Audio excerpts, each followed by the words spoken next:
जय माता दी everyone, welcome back to my channel Shweta Rajput versatile. तो भक्तों, आज है नवरात्रि का 9वां दिन। तो आज मैं आपको माता सिद्धिदात्री की व्रत कथा सुनाने जा रही हूँ। तो कृपया करके ये कथा ध्यानपूर्वक सुनिएगा। माँ दुर्गा की 9वीं शक्ति का नाम सिद्धिदात्री है।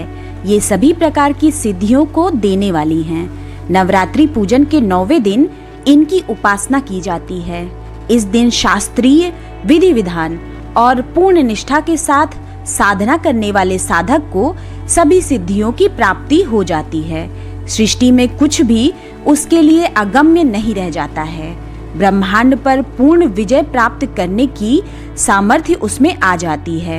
मार्कंडेय पुराण के अनुसार अणिमा, महिमा, गरिमा, लघिमा, प्राप्ति, प्राकाम्य, ईशित्व और वशित्व ये 8 सिद्धियां होती हैं। ब्रह्म वैवर्त पुराण के श्री कृष्ण जन्म खंड में ये संख्या 18 बताई गई हैं। इनके नाम इस प्रकार हैं: अणिमा, लघिमा, प्राप्ति, प्राकाम्य, महिमा, ईशित्व, वाशित्व, सर्व कामाव साइता, सर्वज्ञत्व, दूर श्रवण, परकाय प्रवेशन, वाक सिद्धि, कल्प वृक्षत्व, सृष्टि, संहार करण सामर्थ्य, अमरत्व, सर्व न्यायकत्व, भावना सिद्धि। माँ सिद्धिदात्री भक्तों और साधकों को ये सभी सिद्धियां प्रदान करने में समर्थ हैं। देवी पुराण के अनुसार भगवान शिव ने इनकी कृपा से ही इन सिद्धियों को प्राप्त किया था।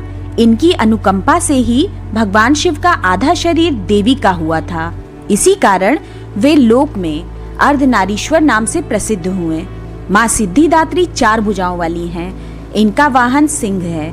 ये कमल पर भी आसीन होती हैं। इनकी दाहिनी तरफ के नीचे वाले हाथ में कमल पुष्प है। प्रत्येक मनुष्य का ये कर्तव्य है कि वो माँ सिद्धिदात्री की कृपा प्राप्त करने का निरंतर प्रयत्न करे, उनकी आराधना की ओर अग्रसर हो। इनकी कृपा से अनंत दुख रूप संसार से विलिप्त रहकर सारे सुखों का भोग करता हुआ वो मोक्ष को प्राप्त कर सकता है। नव दुर्गाओं में माँ सिद्धिदात्री अंतिम है।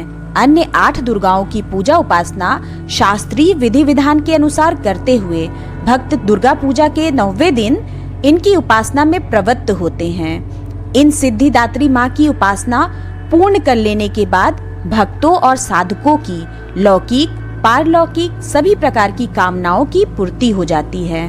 सिद्धिदात्री माँ के कृपा पात्र भक्तों के भीतर कोई ऐसी कामना शेष बचती ही नहीं है जिसे वो पूर्ण करना चाहे। वो सभी सांसारिक इच्छाओं, आवश्यकताओं और स्पृहाओं से ऊपर उठकर मानसिक रूप से माँ भगवती के दिव्य लोकों में विचरण करता हुआ, उनके कृपा रस पीयूष का निरंतर पान करता हुआ विषय भोग शून्य हो जाता है। माँ भगवती का परम सानिध्य ही उसका सर्वस्व हो जाता है। इस परम पद को पाने के बाद उसे अन्य किसी भी वस्तु की आवश्यकता नहीं रह जाती। माँ के चरणों का ये सानिध्य प्राप्त करने के लिए हमें निरंतर नियम निष्ठ रहकर उनकी उपासना करनी चाहिए। माँ भगवती का स्मरण, ध्यान, पूजन हमें इस संसार की असारता का बोध कराते हुए वास्तविक परम शांतिदायक अमृत पद की ओर ले जाने वाला है। इनकी आराधना से जातक को अणिमा, लघिमा, प्राप्ति, प्राकाम्य, महिमा, ईशित्व, सर्व कामावासिता, दूर श्रवण, परकामा प्रवेश, वाक सिद्ध, अमरत्व, भावना सिद्धि आदि समस्त सिद्धियों, नवनिधियों की प्राप्ति होती है। आज के युग में इतना कठिन तप तो कोई नहीं कर सकता, लेकिन अपनी शक्ति अनुसार जब तब पूजा अर्चना कर कुछ तो माँ की कृपा का पात्र बनता ही है। प्रत्येक सर्वसाधारण के लिए आराधना योग्य ये श्लोक सरल और स्पष्ट है। माँ जगदम्बे की भक्ति पाने के लिए इसे कंठस्थ कर नवरात्रि में 9वीं के दिन इसका जाप करना चाहिए।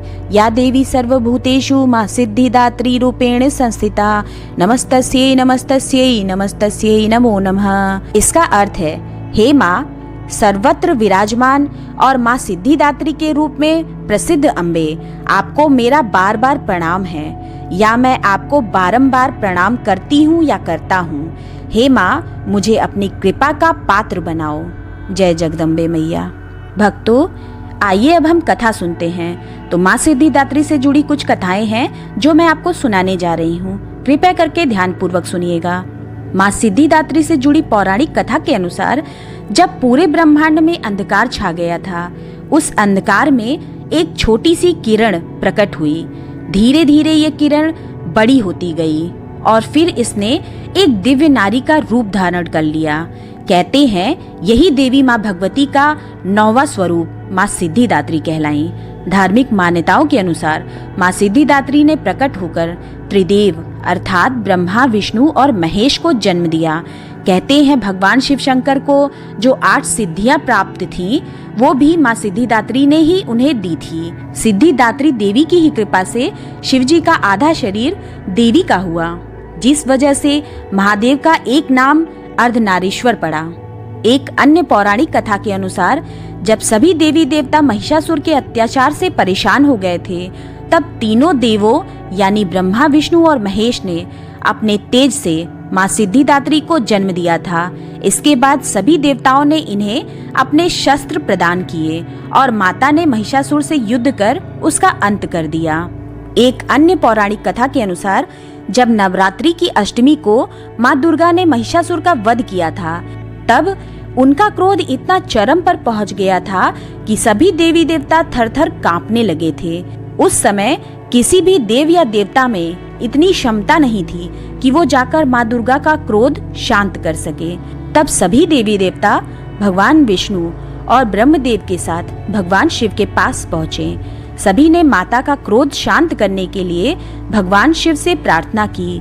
साथ ही कहा अगर माता का क्रोध शांत नहीं हुआ तो सृष्टि का अंत हो जाएगा।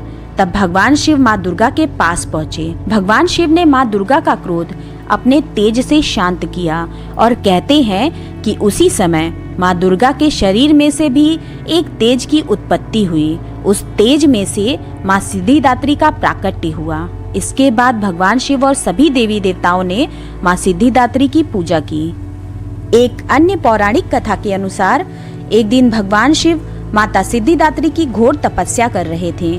उनकी तपस्या से माता सिद्धिदात्री प्रसन्न हो गई और उन्होंने भगवान शिव को 8 सिद्धियों की प्राप्ति का वरदान प्रदान कर दिया।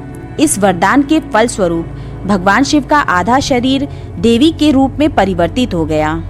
इसके बाद से भगवान शिव को अर्धनारीश्वर का नाम प्राप्त हुआ। शिव जी का ये रूप संपूर्ण ब्रह्मांड में पूजनीय है। धरती पर अनेकों राक्षसों का जन्म होने लगा था। ऋषि मुनियों तथा सज्जन लोगों का निवास करना मुश्किल हो रहा था। इसी बीच जब पृथ्वी पर महिषासुर नामक दैत्य के अत्याचारों की अति हो गई थी, तब उस दानव के अंत हेतु सभी देवतागण भगवान शिव तथा विष्णु जी से सहायता लेने पहुँचे।